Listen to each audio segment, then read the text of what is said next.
যেহেতু delimitation commission বসানোর জন্য ডিবেটটা হচ্ছে, কারণ সাউদার্ন ইস্টের অনেক বেশি ডিসঅ্যাডভান্টেজে রয়েছে।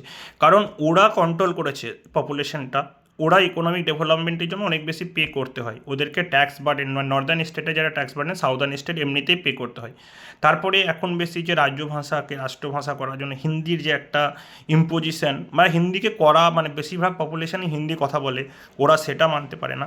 এখন যদি ডিলিমিটেশন কমিশন হয়, ওয়েস্ট বেঙ্গলের ক্ষেত্রে আমি বলছি, তো পপুলেশন যেসব স্টেট কন্ট্রোল করেছে, তাহলে তাদের তো একটা, তাদেরকে যে প্রেস করা দরকার বা তাদেরকে একটা উপহার দেওয়া দরকার, তাদের থেকে ছিনিয়ে নেওয়া হচ্ছে, ব্যাপারটা বুঝুন আপনি।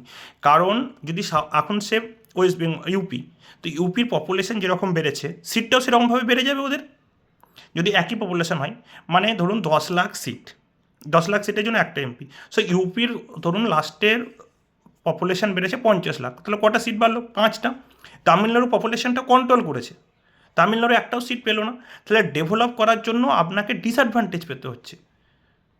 ওয়েস্ট বেঙ্গলের ক্ষেত্রেও মানে এটা একটা ডিসঅ্যাডভান্টেজ, তাহলে সেইটা মেনে নেওয়াটাও কঠিন, ট্যাকেল করা।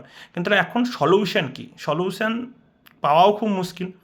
আমার হিসাবে যেটা সলিউশন, দুরকম সলিউশন হতে পারে।